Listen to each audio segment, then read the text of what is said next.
Coucou, c'est Matt. Vous écoutez Cœur d'enfant, le podcast où ma maman Morgane et moi nous partageons notre passion pour la lecture avec les enfants et leurs parents. À vos livres. Prêts ? Lisez !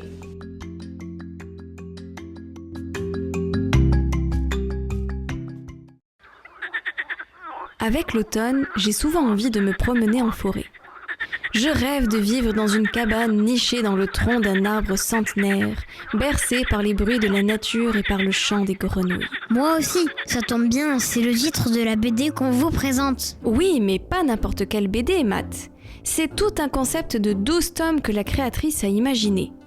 Au chant des grenouilles, c'est une bande dessinée écrite par Barbara Canepa avec Anaïs Allard pour les enfants à partir de 6 ans. À chaque tome, l'univers sera repris par un illustrateur différent. Il y en aura donc pour tous les goûts, et les quelques aperçus que nous en avons eus mettent déjà l'eau à la bouche. Cette série se déroule dans une belle forêt où vivent plusieurs familles d'animaux, qu'on découvrira au fil des tomes. Dans le tome 1, on fait la connaissance d'un hibou, 2 lapins, un renard, une chauve-souris et une araignée. Ce sont des enfants qui adorent passer du temps dans leur cabane secrète. Le rendez-vous hebdomadaire de la bande a lieu chaque samedi. Si vous voulez faire partie du club, il faudra respecter 3 règles élémentaires. Participation, discrétion et vigilance. Ils aiment aussi rendre visite à la vieille Uriana, qui est ce qu'on peut appeler une sorcière verte. Elle vit seule dans sa maison au milieu des bois, elle est mystérieuse et elle prépare des potions à base de plantes ou des gris-gris pour calmer les peurs. Elle n'est pas très bien vue par les adultes parce que différente, en marge de la société. Mais voir avec des yeux d'enfant comme ceux de nos petits héros, c'est voir au-delà des apparences. Elle leur raconte aussi des histoires que leurs parents n'approuvent pas à mon avis, comme celle du griffe en fer. Ça commence comme ça. Méfiez-vous, parlez à voix basse et marchez sur la pointe des pieds, car le griffe en fer ne doit jamais vous entendre. Le griffe en fer est né lors d'une nuit de pleine lune, au milieu de 7 autres louveteaux. Il avait des yeux jaunes et se tenait debout sur ses 2 grosses pattes arrière. Nos jeunes amis se préparent pour un concours de pâtisserie, mais tout ne va pas se dérouler aussi bien qu'ils le pensaient. Car ils croyaient partir avec un avantage, mais vont vite déchanter. Cette BD est très belle, elle se lit très facilement et rapidement. Les illustrations du tome 1 sont très jolies. Il y a beaucoup de vert, d'orange et de marron et de doré. C'est le créateur des Lapins Crétins, Florent Sacré, qui les a faites.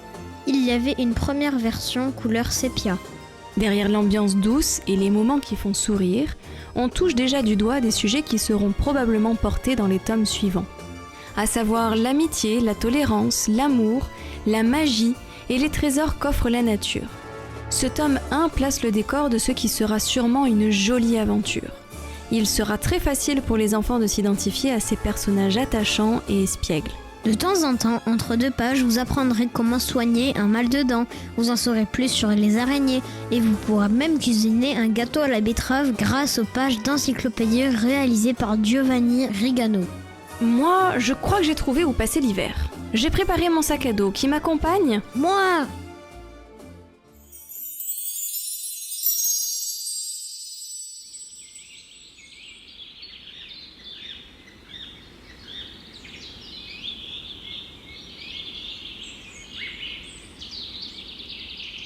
Extrait d'Au chant des grenouilles, tome 1, Uriana, la sorcière, de Barbara Canepa, Anaïs Allard et Florent Sacré.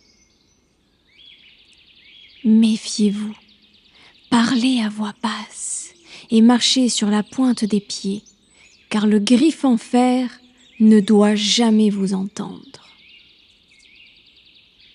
Le griffe en fer est né lors d'une nuit de pleine lune, au milieu de 7 autres louveteaux. Il avait les yeux jaunes et se tenait debout sur 2 grosses pattes arrière. Le regard de sa mère était inquiet. Il grandissait plus vite que ses frères et sœurs, sa bouche était plus grande, ses dents plus longues, sa voix plus grave. Mauvais présage, disaient les uns, sortilège, disaient les autres. On riait de lui ou on le craignait, mais dans les 2 cas, les portes se fermaient sur son passage. La lune, témoin de son malheur, s'éteignit une nuit entière pour qu'il puisse sortir sans être vu. Mais au petit matin, il se mit à pleurer en voyant son reflet dans les eaux du marais. Un vieux crapaud lui dit alors: « Boire du sang frais d'enfant apporterait grande beauté, dit-on. » Et il disparut aussitôt. Depuis, tous les soirs de nouvelle lune, il traverse la nuit brumeuse et pousse un long cri épouvantable. Il cherche du sang frais, le sang des plus beaux, des plus jeunes de la forêt, dans l'espoir d'être moins laid et de se faire enfin aimer. Mais elle est horrible, l'histoire de ce soir. Uriana, t'as pas peur d'habiter à côté du marais ? Personne n'ose s'approcher de moi, même pas le griffe en fer, mon petit Snow. Avec ma vieille carcasse, il se casserait les crocs. Hé, au fait, pourquoi tu vis toute seule dans cette maison ? Tu pourrais habiter au village avec nous, non ? Moon, arrête avec ce rideau. C'est vrai ce qu'ils disent, nos parents ? Qu'est-ce qu'ils disent, vos parents ? Oh non, rien du tout. De toute façon, je ne les crois pas. En fait, t'es pas aussi effrayante que ça. En es-tu sûre ? En tout cas, on est mieux dans la forêt qu'avec ces cornichons d'adultes. C'est aussi parce que tu veux garder le secret de la porte, c'est ça ? Winter ! Winter !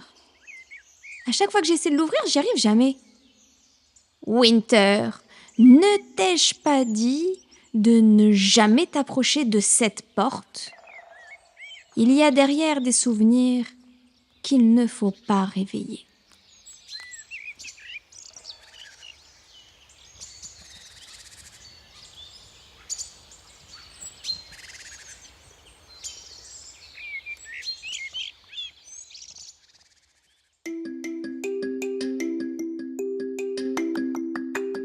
Ce podcast vous plaît ? Vous pouvez nous soutenir en nous attribuant des étoiles sur certaines plateformes.